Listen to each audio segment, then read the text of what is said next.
I was told Dublin would destroy my travel budget. But after spending 7 days here, I discovered castles, cliff walks, live music, and incredible food for less than $500. What surprised me most wasn't the savings. It was the place I almost didn't visit. My adventure began at Dublin Airport. Instead of taking an expensive taxi into the city, I used the airport bus, which cost only a fraction of the price. Within an hour, I was walking through Dublin's historic streets, surrounded by Georgian architecture, colorful doors, and lively cafés. The atmosphere immediately felt welcoming. To keep costs low, I stayed in a budget hostel near the city center. Hostels in Dublin are clean, social, and perfect for travelers who want to save money. And guess what? My average accommodation cost was $35 per night. My first stop was the famous Temple Bar district. Even if you're not planning to drink, it's worth visiting for the colorful streets, live music, and vibrant atmosphere. From there, I explored the city center and walked along the River Liffey. The best part? Most of Dublin's central attractions can be explored on foot. The next day, I visited Trinity College, Ireland's most famous university. Inside, I saw the legendary Book of Kells and the breathtaking Long Room Library. This became one of my favorite experiences in Dublin. The architecture alone makes it worth the visit. Day 3 was all about history. Walking through Dublin Castle felt like stepping into centuries of Irish history. Standing inside the ancient walls, I realized how much of Ireland's story began right here. I walked to St. Patrick's Cathedral, the largest cathedral in Ireland.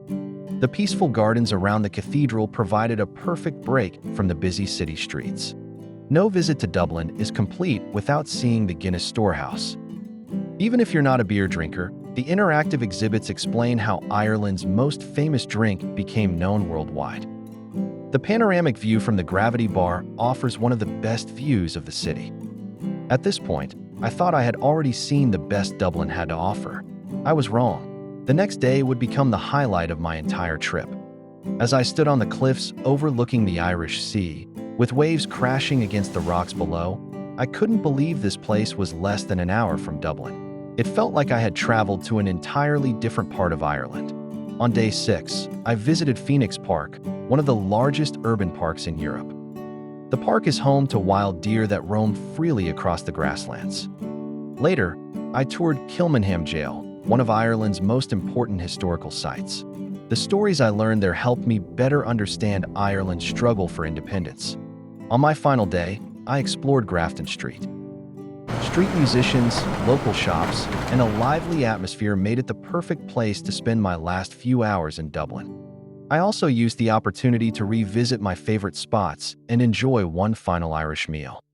What to eat in Dublin? If you're visiting on a budget, don't miss these local favorites. Irish breakfast. I thought it would cost much more, but I paid only $6. Fish and chips at only $8. Irish stew. Seafood chowder. Boxty, traditional Irish potato pancake. Many local cafes offer affordable lunch specials, making it easy to eat well without overspending. Total cost. For 7 days in Dublin. Accommodation, $250. Food, $100. Transportation, $30. Attractions, $100. Total budget, approximately $500.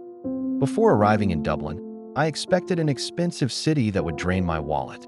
Instead, I found history, music, incredible scenery, and some of the friendliest people I've met while traveling.